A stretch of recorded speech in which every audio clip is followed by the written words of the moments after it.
I knew I was in dire shape when they put me on the cart and brought me into the trainer room. All you see is my arms go down, and I'm still trying to walk. And behind me, you just see my legs just dragging, just like a wounded soldier.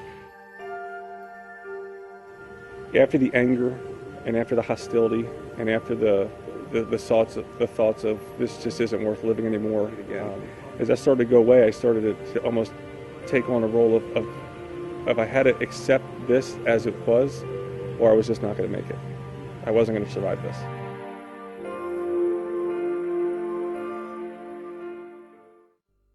My senior year in college football at Ursinus, and I stepped across the line like I did 100 times before. My entire 16-year football career. I'd had a whole lot of injuries before, but this time I stepped across the line, I took the hit. And when I took the hit, I knew it was a big hit. I knew that there was something wrong. But my adrenaline was so into the game. I was still in the game. I was still the defensive end of the game. And we take scout film so you can come back and actually see how the other team did. When we look back on the scout film and I take the hit, and I'm walking with my hands, and at that point I knew something was terribly wrong.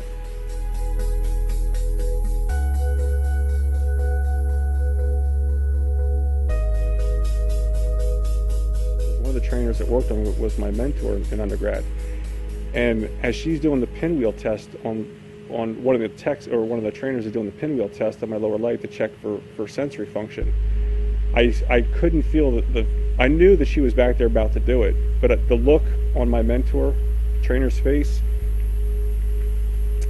I just won't forget it. You could see the panic in her face. When it came to the reality that I was paralyzed and that I may not walk again, is when there was just a total shift in my consciousness. I mean, I went from being 21, 6'2", 250 pounds, captain of the football team, small college All-American, private college All-American, sack leader, all the things that I felt defined me. All of that, all the things I've worked up to my 16-year football career that made me feel like that's who I was, all went away, just shattered in an instant. And as that was the realization, the paralysis was bad, but what was happening in my head was, what did it mean that was left with me? What was left with me? I'm at not only at the bottom, but I've gone so far behind and below what I thought the bottom of my life was about, that my whole entire identity was just shaken to its core. I mean, I always thought I was going to be either a cosmetic surgeon or an orthopedic surgeon, and I still hold those professions in very high regard. I could not see myself doing anything other than what I'm doing right now. I love being a chiropractor. I'm great at being a chiropractor, and it's part of who I am. It's not, I don't punch a clock at 9 and then punch out at 6 o'clock and become something else. It's who I am year round.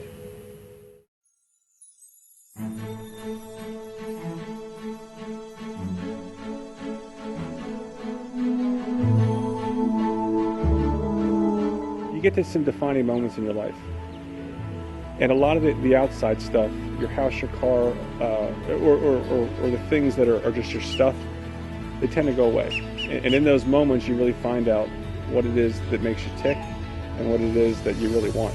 But I think, again, if you look back at being paralyzed on the football field and kind of being struck down, brought me back to being grounded to what it is that I love, this whole recession, I think, has done this for a lot of us.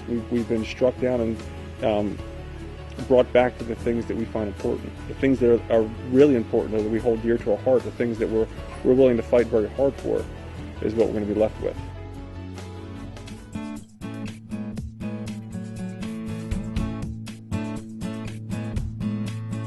I think all of us inside want to help others. I think the general feeling of most people in this world is to help someone out, help someone out. And when people come into my office, they're coming to our office because they want help. Like for the gentleman who comes in who has a herniated disc, or for whatever reason he can't walk anymore, and the staff and other patients see him hobble into the office, and we do 3, 4, 5 months worth of treatment, and they see him in a jogging suit, and now he's got a heart monitor on because he wants to check. He went from being somewhat of a handicap to now the guy's working out and jogging. You can't even put a price tag on that. And we actually get to start them off and see where they are, take a snapshot of their life, where they are right at that moment when they walk in. And then we take a couple snapshots along the way. And there's nothing that makes me more proud of myself and for my kids to see and the patients to actually experience themselves is watch people take on the responsibility themselves. They can't just put it all on us, but take on the responsibility. We help them take on responsibility and watch themselves become more empowered. It's my emotional paycheck. I mean, it's a priceless feeling that I can't wait to get into the office and see that patient.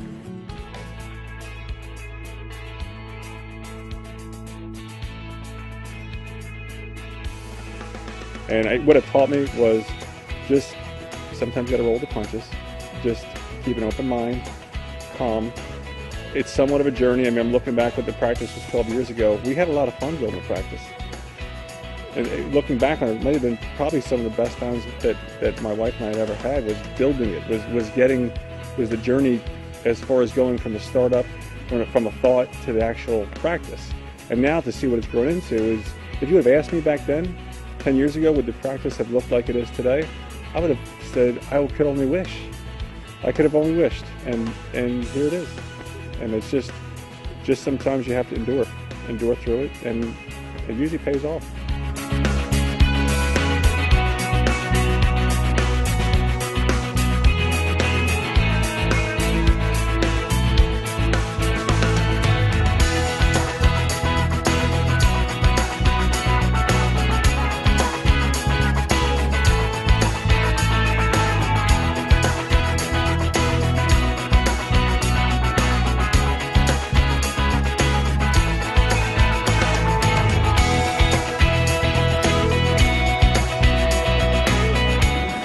You guys being safe back there?